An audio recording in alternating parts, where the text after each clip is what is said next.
It's me, Carmelo! Video games are fun to play, but have you ever wanted to make one yourself? How can I make a character run and jump on the screen just by pressing some keys?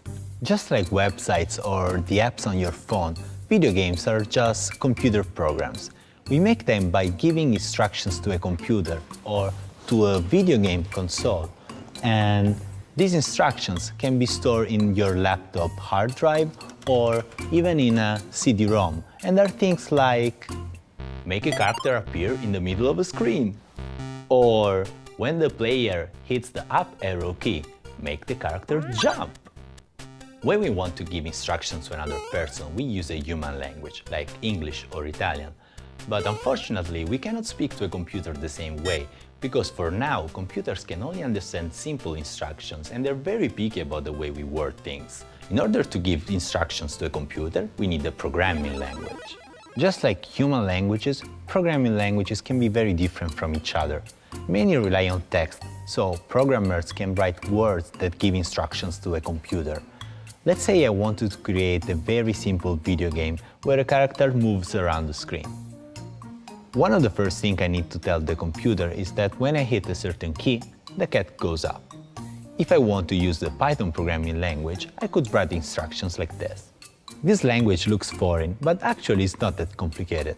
For example, here is where I say that whenever the computer detects any key press, if the key is the up arrow key, it needs to move the player, our cat, 0 pixels horizontally and 5 pixels up.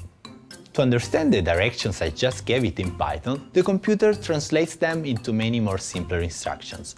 Eventually, these instructions get translated into machine language, whose alphabet is made of zeros and ones. The processor, which is the computer brain, can understand and execute machine language, sending back the right graphics to the screen. Even a simple instruction like move up 5 pixels gets translated into hundreds or thousands of simpler instructions in machine language before the computer can understand and respond. And all this happens in fractions of a second. Other programming languages like Scratch, which is developed here at the MIT Media Lab, are visual programming languages. Instead of using words, in Scratch you can drag and drop blocks together in order to make something happen on the screen. For example, if I want to move a cat around, I would do something like this. So, if I wanted my cat to go up 5 pixels in Scratch, I would snap together 2 blocks like this, and I can do the same with the left, down and right arrow keys. Also, I can play with instructions and I can say that when I click on the cat, I can change its color and also I can make him. A game like Space Invaders looks simple, but it's not. It includes player movement, like what we programmed before, but also characters moving by themselves, music and sounds, shooting, collisions, keeping score, and that's where programming gets interesting. Making something move up 5 pixels may not sound very exciting, but basic instructions like this one are the building blocks you can use to create your own video games. What kinds of instructions would you use to create something like a memory game, Tetris, Angry Birds, Minecraft?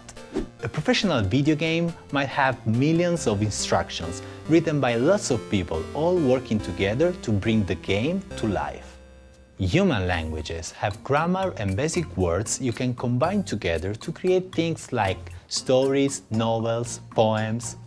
In the same way, programming languages have grammar and basic instructions you can combine together to create not only video games, but also animations, simulations, and interactive stories.